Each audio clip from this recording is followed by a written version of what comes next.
11 science મેથેમેટિક્સના video લેક્ચરમાં આપ સૌનું સ્વાગત છે। આજના આપણે આ વિડિયો લેક્ચરની અંદર ચેપ્ટર નંબર 3 ની શરૂઆત કરવા જઈ રહ્યા છીએ। ચેપ્ટર નંબર 3 ત્રિકોણમિતીય પ્રતિવિધેયો, જે આપણા માટે ખૂબ અગત્યનું ચેપ્ટર છે। એનું કારણ કે 12મા ધોરણની અંદર તમારે ત્રિકોણમિતીય પ્રતિવિધેયો વિશેની ચર્ચા કરવાની થશે। ઓકે, અહીંયા તમારે ફક્ત શું જોવાનું છે? ત્રિકોણમિતીય વિધેયો, અને 12મા ધોરણની અંદર ત્રિકોણમિતીય પ્રતિવિધેયો જોવાનું છે। એનો મતલબ કે આ ચેપ્ટરનો ઉપયોગ ત્યાં કરવો પડશે, એટલા માટે તમારા માટે આ ચેપ્ટર જે બહુ ખાસ છે, બહુ અગત્યનું ચેપ્ટર છે, બરાબર? અને એક્ઝામના પોઈન્ટ ઓફ વ્યૂથી પણ અગત્યનું ચેપ્ટર છે। ઓકે, તો ત્રિકોણમિતિનો અભ્યાસ તમે ધોરણ 10 ની અંદર કરેલો જ છે, પણ ત્યાં થોડો એવો જ પરિચય હતો તમારી પાસે, બરાબર? કે ત્રિકોણમિતિનો પરિચય નામનું લગભગ એક ચેપ્ટર આવતું તમારે, ત્યાં ખાલી તમારે પરિચય જ કરવાનો છે। તો ખાસ ત્રિકોણમિતિની અંદર તમારે ડીપની અંદર કંઈ ખાસ વાતચીત થયેલી નહોતી, બરાબર? કદાચ તમને યાદ હોય કે ના હોય, પણ આપણે એકદમ ત્રિકોણમિતિની બેઝિકથી શરૂઆત કરીશું, કારણ કે ત્રિકોણમિતિનો ઉપયોગ મેથ્સની અંદર બહોળા પ્રમાણમાં થાય છે, બરાબર? તમે 11-12 સાયન્સ પછી જો ગણિત વિષય પર આગળ વધવાના હો તો ત્યાં ત્રિકોણમિતિની ખૂબ જ જરૂર પડે છે।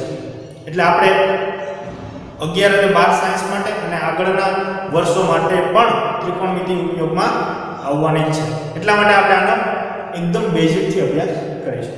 ઓકે, ચલો તો આજનો આપણે આ ચેપ્ટરની શરૂઆત સ્ટાર્ટ કરીએ। ચલો, તો ભાઈ ત્રિકોણમિતિને અંગ્રેજીની અંદર ટ્રિગોનોમેટ્રી કહેવાય। શું કહેવાય? ટ્રિગોનોમેટ્રિક ફંક્શન, અને અંગ્રેજીમાં ટ્રિગોનોમેટ્રિક ફંક્શન કહેવાય। શું કહેવાય? Trigonometric function. ટ્રિગોનોમેટ્રિક ફંક્શન, ટ્રિગોનનો મતલબ એવો થાય ગ્રીક શબ્દ ભાષાની અંદર કે ભાઈ ટ્રિગોનોમેટ્રિક છે એને બે શબ્દની અંદર ડિવાઈડ કરેલા છે। એક તો ત્રિકોણ, આને જે બે શબ્દની અંદર ડિવાઈડ કરેલા છે, ત્રિકોણ અને બીજો છે મેટ્રોન। શું છે? મેટ્રોન। ત્રિકોણ અને મેટ્રોન એવા બે શબ્દથી આને વિભાજન કરેલું છે, બરાબર છે? ઓકે, તો ત્રિકોણનો મતલબ થાય છે કે ત્રિકોણની બાજુ।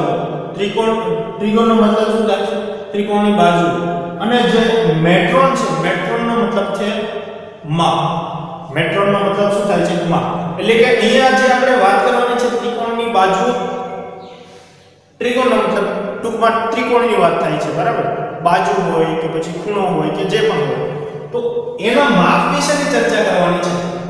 ઓકે, અને અહીંયા તમે ગુજરાતીમાં જોશો તો ત્રિકોણ છે।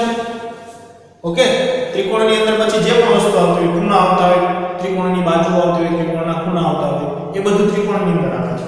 અને મિતિનો મતલબ શું થાય? માપ। મિતિનો મતલબ શું થાય? માપ। એટલે કે ત્રિકોણ અથવા તો ત્રિકોણને જે પણ સંબંધિત ખૂણા, બાજુઓ છે, એ બધી જ ના માપની ચર્ચા અહીંયા કરવાની છે। ઓકે, પણ તમને હવે સમજ થશે કે ભાઈ આ વિધેયો શું છે? ત્રિકોણમિતીય વિધેયો શું છે? તો આપણને ખબર છે 10મા ધોરણની અંદર લગભગ ભણેલા જ છો કે ત્રિકોણમિતીય વિધેયો 6 ટોટલ છે। sin θ છે, cos θ છે, tan θ છે, cot, sec અને cosec, આ વિધેયો છે। તો વિધેયો જો આ રીતે લખાય કે fx તમને આપ્યો હોય અથવા તો fx આપેલો હોય તો fx બરાબર તમે sin x લખશો, હે ને? fx બરાબર તમે કોઈ cos x લખશો। આ વિધેય ક્યારે થાય? આપણને ખબર છે કે વિધેયોની અંદર, જો તમને કદાચ ખ્યાલ હોય તો, કે વિધેયોની અંદર તમે જેમ જેમ તમારા ચલની કિંમત બદલાવતા જશો એમ એમ તમારા વિધેયની કિંમત હંમેશા કેવી રીતે બદલતી જતી હોય છે, ત્યારે એ વિધેય બને છે, બરાબર છે? તો જુઓ, અહીંયા તમે x ની કિંમત બદલાવશો, ધારો કે x ની તમે કિંમત 30 અંશ રાખશો, મતલબ π/6 રાખશો, તો તમને 1/2 મળશે। અહીંયા fx ની કિંમત cos ની જગ્યાએ જો π/6 રાખશો તો આ મળશે √3/2।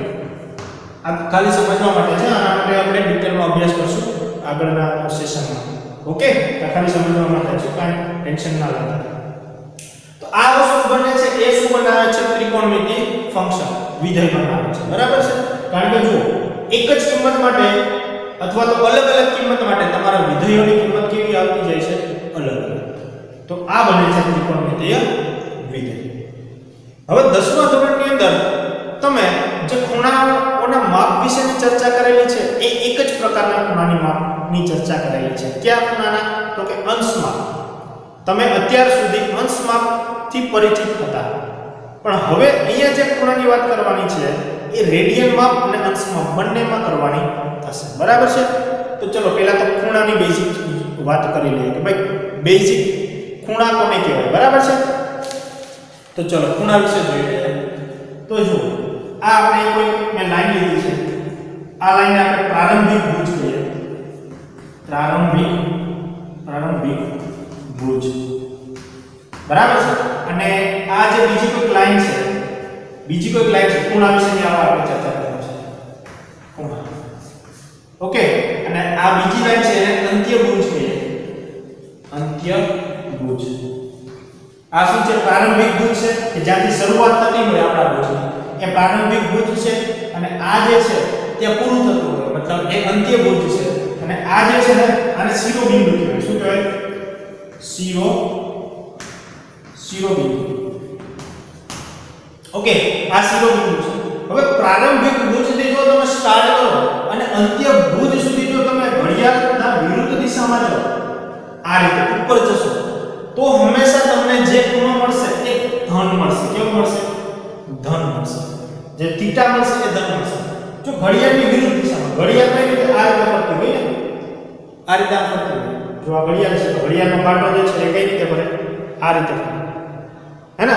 પણ જો આ ઉપર તમે જશો એટલે ઘડિયાળની શું થશે? વિરુદ્ધ દિશા થશે. તો આ વિરુદ્ધ દિશા એટલે ઉપરની જે દિશા.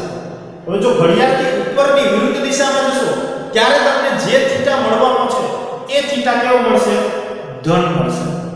પણ જો આ રીતે પ્રારંભિક ભુજ છે આપણું, પ્રારંભિક ભુજ, અને આ જે છે એ અંત્યભુજ છે.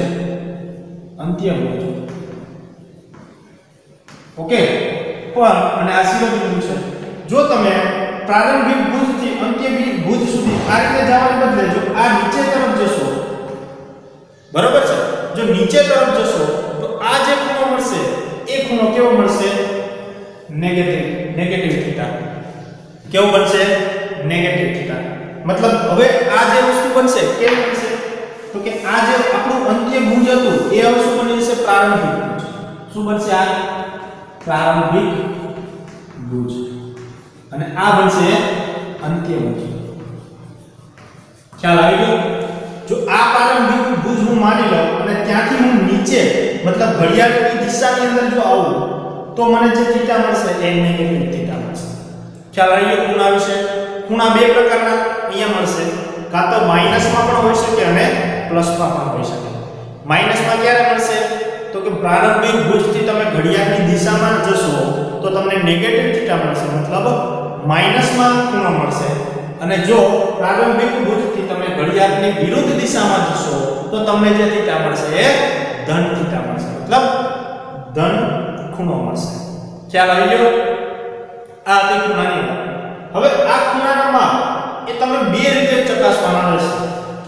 એક તો રહેશે અંશ માપ અને એક રહેશે રેડિયન માપ. બરાબર છે? તો આપણે પહેલા અંશ માપ વિશેની ચર્ચા કરીએ કે ભાઈ અંશ માપ શું છે? અંશ માપ. અંશ માપ વિશે તમને લગભગ ધોરણ 10 ની અંદર ખ્યાલ જ છે થોડો ઘણો, પણ અહીંયા આપણે વ્યવસ્થિત સમજીએ. બરાબર છે? કે ધારો કે આપણી પાસે આ એક પ્રારંભિક ભુજ છે. બરાબર? પ્રારંભિક ભુજ છે. પ્રારંભિક ભુજ છે. હવે હું અહીંથી સ્ટાર્ટિંગ કરું. ધારો કે અહીંથી સ્ટાર્ટિંગ કરું છું અને અહીંયા સુધી જાઉં છું. આ અંત્યભુજ છે. બરાબર છે? અને ઘડિયાળની વિરુદ્ધ દિશામાં જાઉં છું અને આ જે થીટા ખૂણો બનાવે છે, આ થીટા ખૂણો એ 30 અંશનો બનાવે છે. કેનો બને છે? 30 અંશનો. તો આ જે માથે ટપકું છે ને એને 30 અંશ લખાય. કઈ રીતે લખાય? 30 અંશ લખાય. બરાબર? હું તમને ખૂણા વિશેની ખાલી ઇન્ફોર્મેશન આપવા માંગુ છું. અંશ તો તમને ખબર જ છે શું છે, કે માથે ટપકા જેવી જે નિશાની છે એ અંશ માપ છે. બરાબર છે? જ્યારે આ ધારો મારો પ્રારંભિક ભુજ છે પ્રારંભિક ભુજ છે એ મારું અંતિમ ભુજ જો થઈ જાય એનો મતલબ કે આમ ફરી અને ફરીથી જો અહીંયા આવી જાય આમ ફરી અહીંયાથી આમ વિરુદ્ધ દિશામાં અને જો અહીંયા પહોંચી જશે તો આ જે ખૂણો બનાવશે ને એ 360 નો હશે. કેટલાનો હશે? 360 અંશનો ખૂણો હશે. ખ્યાલ આવ્યો? જો આ મારું પ્રારંભિક ભુજ હોય અને પ્રારંભિક ભુજ આ પ્રારંભિક ભુજ છે અને આ મારું અંત્ય ભુજ છે, જો એ સ્ટ્રેટ લાઈન ની અંદર મતલબ સીધી રેખાની અંદર બની જશે તો આ જે ખૂણો બનાવશે એ 180 અંશનો ખૂણો બનાવશે. આ ઘડિયાળની વિરુદ્ધ દિશામાં જાય છે. હા, બરાબર છે. પણ જો આવું થતું હોય આ મારું શું હોય? પ્રારંભિક ભુજ હોય અને આ હોય અંત્ય ભુજ હોય. તો પ્રારંભિક થી અંત્યમાં હું જાઉં છું મતલબ ઘડિયાળની દિશામાં જાઉં છું તો આ જે ખૂણો બનાવે એ -180 નો બનાવે. -180 અંશનો બનાવે છે. ખ્યાલ આવી ગયો? ક્લિયર? તો આ અંશ માપ છે. અંશ માપની અંદર કઈ બીજું છે નહીં. ઓકે, તો જો ધારો કે એક અંશ બનાવે તો એક અંશ માપનો પણ ખૂણો હોય ને, તો યાદ રાખજો એક વસ્તુ કે એક અંશને આપણે આ રીતે લખીએ, એક અંશ બરાબર 60 મિનિટ થાય. શું થાય? 60 મિનિટ. જે આ નિશાની છે તે મિનિટની નિશાની છે. કોની છે? મિનિટની નિશાની છે. અને 60 મિનિટ મતલબ 1 મિનિટ બરાબર શું થશે? 60 સેકન્ડ. એ તો તમને ખ્યાલ જ. આ જે ડબલ ડેશ છે ઓ એ તેની છે તો કે સેકન્ડની છે. કોની છે? સેકન્ડની છે. ક્લિયર? કે આ રીતે અંશમાપની અંદર કઈ ખાસ એટલું જોવાનું નથી અને કઈ ટેન્શન લેતા નહીં, કારણ કે આવું કઈ પૂછવાનું નથી, પણ તમને જસ્ટ ઇન્ફોર્મેશન હોવી જોઈએ કે ભાઈ અંશમાપ શું છે. એક અંશ બરાબર 60 મિનિટ થશે અને 1 મિનિટ બરાબર 60 સેકન્ડ થશે. તો આ હતી અંશમાપની વાત. ચલો હવે રેડિયન માપની વાત કરીએ.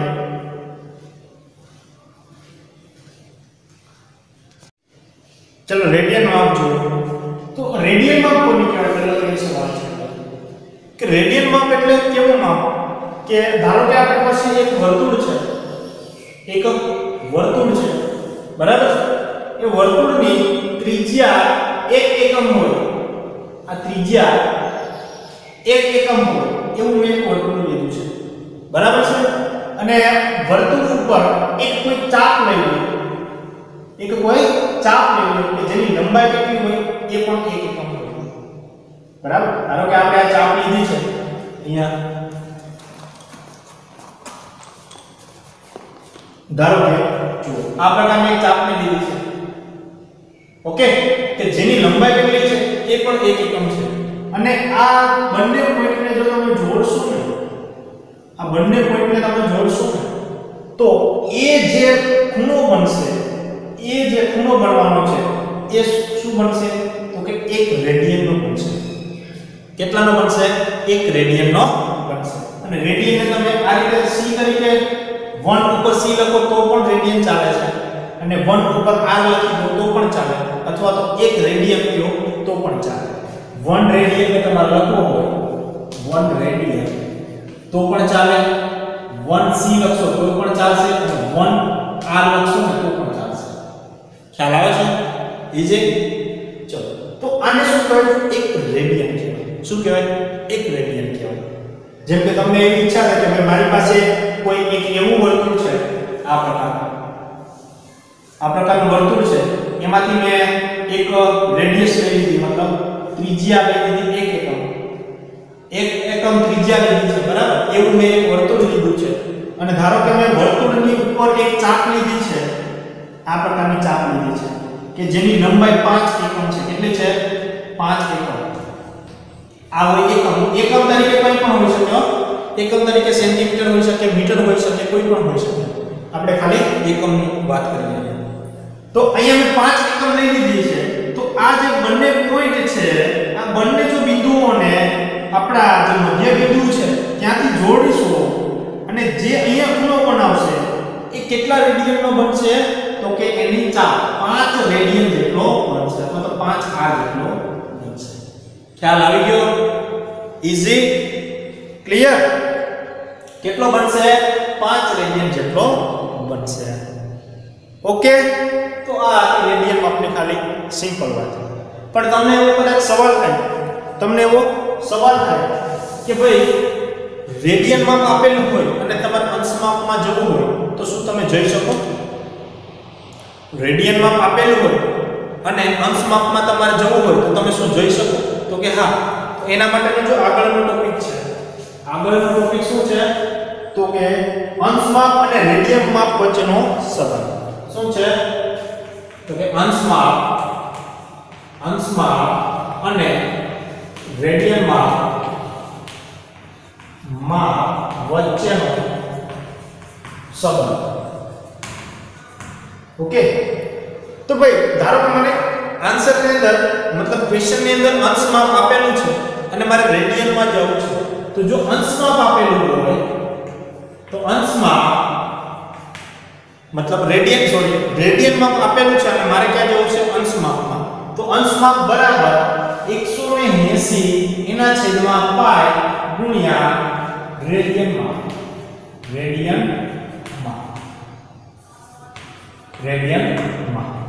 જો તમે પ્રશ્નની અંદર રેડિયન માપ આપેલું હોય અને એવો સવાલ કહે કે ભાઈ આનું રેડિયન માપનું અંશ માપ તમે શોધી દો મને, તો તમારે શું કરવાનું?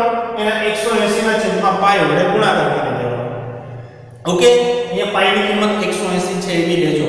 22 સપ્તમાંશ કેવી ગયા લેવાની નથી, અને જ્યાં લેવાની આવશે ત્યાં આપણે ચર્ચા કરીશું. ઓકે, તમને એવું કહેવામાં આવે કે ભાઈ મારી પાસે તો રેડિયન માપ જોઈએ છે. રેડિયન માપ તમને ધારો કે પ્રશ્નની અંદર અંશ માપ આપી દીધું હોય અને શોધો આનું રેડિયન માપ શોધી દો મને, તો તમારે શું કરવાનું? પાઈના છેદમાં 180 વડે ગુણાકાર કરવાનો. કોને? તો કે જે વસ્તુ આપેલી હોય એને. કઈ વસ્તુ અહીંયા આપેલી હોય? તો કે રેડિયન અંશ માપ. ખ્યાલ આવી ગયો?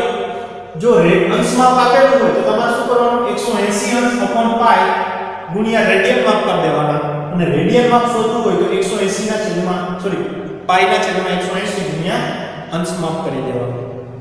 હંમેશા યાદ રાખજો કે જે રેડિયન માપ છે ને એમાં પાઈ આવતો હશે, કારણ કે પાઈ ની કિંમત મૂકવાની અહીંયા હોતી નથી. અંશ માપની અંદર તમે જોશો નહીં, કારણ કે પાઈ છે એ રેડિયન માં આવે છે, હે ને?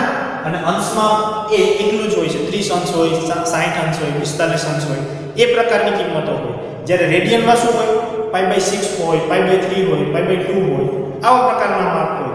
એટલા માટે આપણે રેડિયન ની અંદર જે પણ પાઈ હશે એને એઝ ઇટ ઇઝ જ લેવા દઈશું. બરાબર છે? બદલાવીશું નહીં. ઓકે, તો ચલો હવે આપણે દાખલા કરીએ સ્વાધ્યાયના, એટલે તમને થોડીક વધારે માહિતી આવી જાય.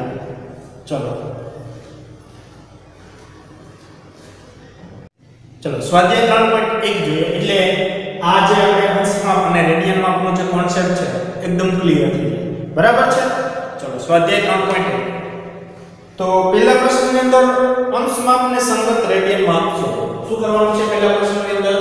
કે અંશ માપને સંગત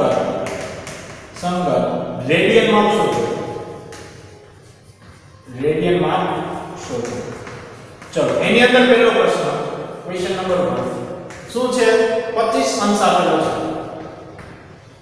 જો અહીંયા આપણે શું કરવાનું છે કે અંશ માપને સંગત, એટલે અંશ માપ આપેલું હોય ત્યારે તમારે શું શોધવું છે? રેડિયન માપ. તો રેડિયન માપ શોધવા માટેનું જો સૂત્ર છે કે રેડિયન માપ બરાબર પાઈના છેદમાં 180 ગુણ્યા અંશ માપ. અને આ અંશ માપ શું આપેલું છે? 25. બરાબર છે? જો શું કરીશું? રેડિયન માપ બરાબર પાઈના છેદમાં 180 ગુણાકાર શું આવશે? અંશ માપ. ચલો તો અહીંયા રાખી દઈએ આપણે અંશ માપ કેટલી છે? 25 છે. તો પાઈના છેદમાં 180 ગુણાકારમાં 25. તો છેદ ઉડાડો તો અહીંયા થશે પાઈ 25 અને કેટલા પંચા 180 થશે? 36 પંચા. બરાબર? કેટલા પંચા થશે? 36 પંચા 180 થશે. તો જુઓ અહીંયા કેટલા આવશે? 5 પાઈ એના છેદમાં 36. 5 પાઈ ના છેદમાં શું આવશે? 36. આ શું મળે છે આપણને? રેડિયન. આપણે આને c તરીકે પણ લખી શકીએ અથવા r તરીકે પણ લખી શકીએ અથવા તો રેડિયન પણ લખી શકીએ. રેડિયન. ખ્યાલ આવે કે અહીંયા જો આપણે પાઈ ની કિંમત મૂકશું નહીં, કારણ કે હંમેશા રેડિયનમાં પાઈમાં આવે, બરાબર છે? એટલે આપણે 5 પાઈના છેદમાં 36 એટલો આપણને જવાબ મળે. ખ્યાલ આવી ગયો? જો બીજો દાખલો જુઓ. બીજાની અંદર જુઓ -47 અંશ અને 30 મિનિટ આપેલી છે. હા, મિનિટ આપેલી છે. તો જો આપણે અંશ માપને સંગત રેડિયન માપમાં જવું છે ને, પણ અહીંયા જો અંશ માપ કેવું આવ્યું છે? -47 અંશ અને 30 મિનિટ આપેલી છે. તો આખી વસ્તુને પહેલા તો આપણે અંશ માપમાં ફેરવવી પડશે, કારણ કે આપણે સૂત્ર બે માટે જ જાણીએ. કાં તો તમને અહીંયા રેડિયનમાં આપેલું હોય તો તમે અંશમાં જશો, અથવા તો અંશ આપેલો હોય તો રેડિયનમાં જશો. આપણે અહીંયા એવું કે આપેલું નથી કે મિનિટ આપેલી હોય તો તમે અંશમાં અથવા તો રેડિયનમાં જાઓ, હે ને? તો અહીંયા આપણે મિનિટ આપેલી છે, તો મિનિટને આપણે અંશમાં ફેરવવી પડશે, કારણ કે બાજુનું માપ અંશ માપમાં છે, બાજુનું માપ રેડિયનમાં, તો રેડિયનમાં ફેરવી દે. પણ અહીંયા શું છે? અંશમાં છે, તો આપણે અંશમાં ફેરવવું પડશે. જુઓ કઈ રીતે ફેરવવાનું, બહુ સિમ્પલ છે.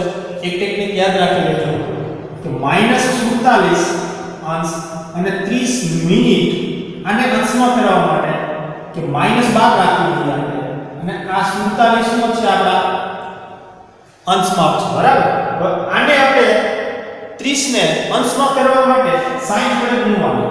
આ જે 30 છે મિનિટ છે ને, એટલે મેં પ્લસ કરેલા છે, આ અંશ છે, બરાબર? એને 60 વડે શું કરવાનો? ભાગાકાર કરી દેવાનો. અને જે જવાબ આવશે કે મિનિટનો શું થઈ જશે? અંશમાં થઈ જશે. ખ્યાલ આવી ગયો? જો 30 મિનિટ હતી એને તમે 60 વડે ભાગાકાર કરશો તો એ શું થઈ જશે? અંશમાં ફેરવાઈ જશે. ઓકે, ચલો હવે જો માઈનસ મેં 12 રાખેલું છે, આ 47. હવે આ બંનેનો અંશમાં જે છે ને એને હું સામાન્ય લઈ લઉં, એટલે કે ઉપર લઈ લઉં છું. અને અહીંયા 0 0 કટ થશે અને 3 નું 6 થઈ જશે. એટલે અહીંયા કેટલા આવશે? 1/2 અને અહીંયા હું રાખી દઉં છું અંશમાં. ઓકે, ચલો હવે આના છેદ ઉડાડો. તો છેદ ઉડાડશો તો શું આવશે? છેદને પણ ગુણાકાર કરવો પડશે ને. તો 47 તો કેટલા થઈ જશે? 45 90 અને બીજા 4 એટલે 94 પ્લસ 1 એટલે 95 ના છેદમાં કેટલા આવશે? 2 આવશે. અને આ આવશે એ શું આવશે? આપણા અંશમાં આવી જશે. 95 ના છેદમાં 2 એ આપણા શું બની જશે? અંશમાં બની જશે. હવે આપણે અંશમાં જુઓ બને છે. હવે આપણે આનું શું શોધવું છે? રેડિયન માપ. તો હવે આપણે રેડિયન માપ શોધી લઈએ. કઈ રીતે? તો કે રેડિયન માપ બરાબર રેડિયન માપ બરાબર પાઈ ના છેદમાં 180 ગુણાકારમાં અંશમાં. અંશમાં પાઈ શું આવશે? -95 એના છેદમાં 2 આવશે કે નહીં? તો ચલો છેદ ઉડાડવાના. છેદ કઈ રીતે ઉડશે? આપણને ખબર છે કે 36 પંચા કેટલા થશે? 36 પંચા કેટલા થશે? 180. અને કેટલા પંચા 95 થશે? 19 પંચા, હે ને? 19 પંચા 95 થશે. હવે છેદ ઉડશે નહીં. તો જવાબ કેટલો આવશે આનો? આ માઈનસ આગળ આવશે. 19 પાઈ એના છેદમાં 36 નું કેટલા આવશે? 72. કેટલા આવશે? 72. આને તમે આ રીતે લખી શકો કે ઉપર રેડિયન r અથવા તો c અથવા તો રેડિયન. એટલે કે રેડિયન માપ આપણને કેટલા મળે છે? -19 પાઈ ના છેદમાં 72. કોના મળે છે? તો કે -47 અંશ અને 30 મિનિટ. ખ્યાલ આવી ગયો? ક્લિયર? આ તમને કોન્સેપ્ટ મગજમાં આવી ગયો? ઓકે, ચલો આગળ જોઈએ. આગળનો દાખલો જો ત્રીજો દાખલો જુઓ. ત્રીજા દાખલાની અંદર 240 છે. એક દાખલો કરાવો, એક તમને હું હોમવર્ક ની અંદર આપીશ, બરાબર? જુઓ અહીંથી હું હટાવી દઉં. ત્રીજો દાખલો જુઓ. ત્રીજા દાખલાની અંદર છે 240 અંશ. 240 અંશ એટલે કે 240 અંશને આપણે કેવો ફેરવવાનો છે? રેડિયન માપમાં ફેરવવાનો છે, બરાબર છે? તો રેડિયન માપ બરાબર પાઈ ના છેદમાં 180 ગુણ્યા અંશમાં. અંશમાં કેટલું છે આપણી પાસે? 240. તો 240 ના છેદ ઉડાડો તમે અહીંયા. તો એક તો 0 0 કટ થઈ જશે અને જો 6 ચોક થશે 24 અને 6 તેરી થશે 18. તો અહીંયા શું આવશે? 4π/3. તો 4π/3 આ શું છે? આપણું રેડિયન. અને તમે r તરીકે પણ દર્શાવી શકો, c તરીકે પણ દર્શાવી શકો. ખ્યાલ આવી ગયો? તો જો આ સૂત્ર હતા એને આપણે કઈ રીતે ઉપયોગ કર્યા એના વિશેની ચર્ચા કરેલી છે. ચોથા નંબરનો પ્રશ્ન તમે હોમવર્કમાં કરજો. અને બીજા નંબરનો પ્રશ્ન છે કે જે રેડિયનમાંથી આપણે કેમાં જવાનું છે, અંશ માપમાં જવાનું છે, એની ચર્ચા હવે આપણે આગળના લેક્ચરની અંદર કરીશું. ઓકે, તો આજનો સેશન આપણો અહીં સુધી રાખીએ. Thank you.